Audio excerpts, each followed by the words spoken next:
That's why in 1981 we brought in the Charter of Rights and Freedoms, which wasn't passed by the Prime Minister. It was passed by 9 provinces and the Prime Minister. It's a national document that applies to everyone here today and everyone all over Canada.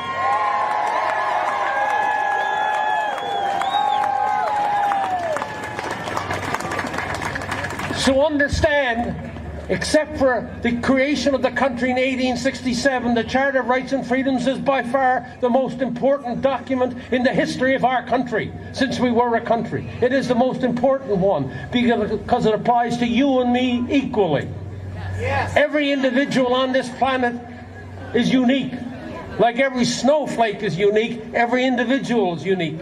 And therefore, when you get a document which says that I have these freedoms and I have these rights, that means every single one of us, from Defino to Iqaluit to Bonavista to the Niagara Peninsula, every Canadian is equal and has equal rights before the law. Section 2 of the Charter of Rights and Freedoms, what does it say? It says you have freedom of expression, you have freedom of conscience, you have freedom of religion, you have freedom of expression, and you have freedom of the press. What else does it say? It says you have freedom to associate.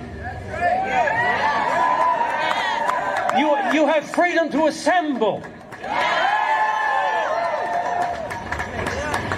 And in Section 6 it says you have the right to travel anywhere in this nation, anytime. And you even have the freedom to leave this country if you so want. But most importantly for a lot of people who now see this, it also says in Section 6, you have the right to pursue a livelihood anywhere in this country.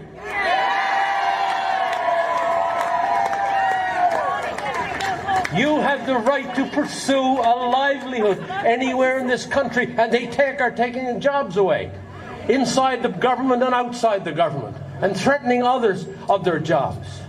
And then number 7 says, Section 7 says, you have the right, listen to this one, to life, liberty, as Dr. Nagassi talked about, and Dr. Hoff talked about. And you also have the right to your security of the person. Nobody is allowed to touch you unless you agree.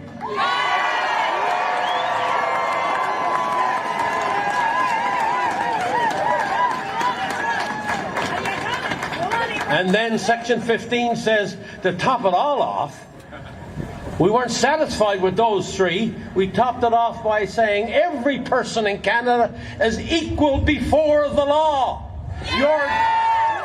You're just as equal as Justin Trudeau. You're just as equal as John Horgan. You're just as equal as Adrian Dix. And by damn, you're really just as equal as Bonnie Henry.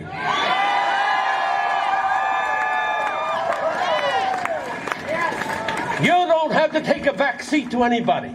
No. You have your rights and your freedoms as an individual. This business of group rights and this business of lobby group rights and all the rest of it completely disguises your rights as an individual. And we've got to be very careful going forward that we don't lose these rights to these groups, that they take over and dominate the government of British Columbia or the government of any province. You must remain steadfast that as an individual you come first. The groups come second that you form with. And that's very important for any democracy anywhere in the world. When the individual gets submerged by a group or something else, that's the beginning of the decline of our democracy. Yeah. So those 4 sections of the Constitution and of the Charter of Rights are absolutely sacrosanct, okay? And then we've got people out there who are trying to say to me and to others, I don't know if they think we don't know the difference, that somehow Section 1 of the Constitution, I know it's cool, I know it's getting evening, but you got to listen to this. Somehow that Section 1 forgives the government. And that they can go ahead and override those other 4 sections I just mentioned. I got news for them. There are 4 tests that had to be met. Well, first of all, that Section 1 doesn't even apply to our circumstance. Because when we wrote that section, The whole idea was this, that the only way you could override these sacrosanct rights and freedoms of individuals, which, if there was a dire situation in the country, like war or insurrection, a virus from which 99% recover, is no war and no insurrection.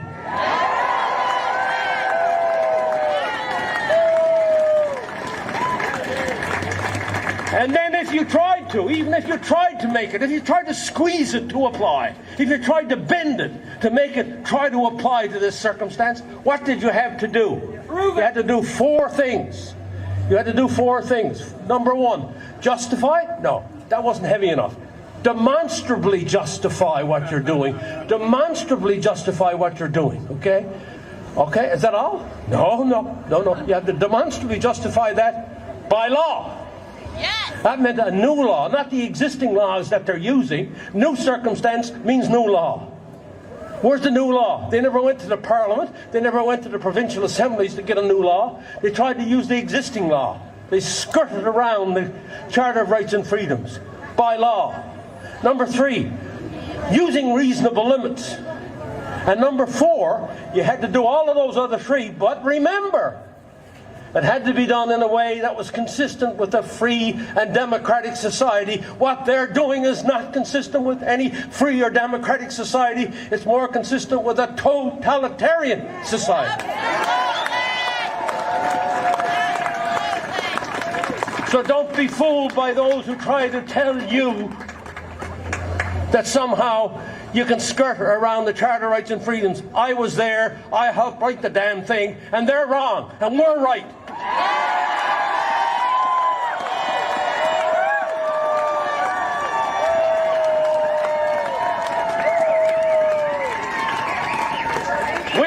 We didn't wait from 1867 to 1981 to now 2021 to see all of our rights suddenly wiped out for callous and powerful reasons by those who forget from whence they came.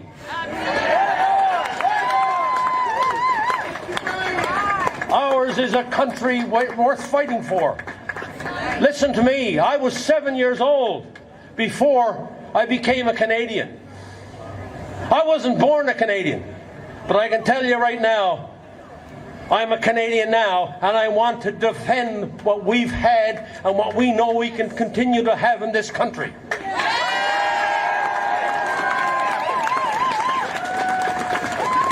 And you and me are not going to take a back seat to all those who are trying to somehow excuse what happened. We're not going to take a back seat to these people. We're going to stand next beside them or above them and tell them that we want a prosperous, secure and free Canada for the future, for our children and from our grandchildren, and you have no right to try to steal that away from us.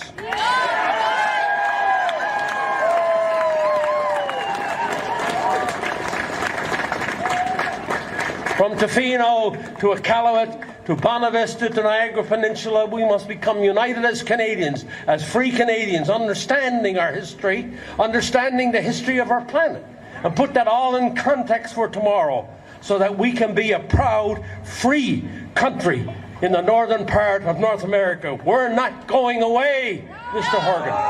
We're not going away, Mr. Trudeau. We're going to stand and be counted and to make sure that we restore the Charter of Rights and Freedoms which everybody fought so hard to get. Stay around. Thank you for coming.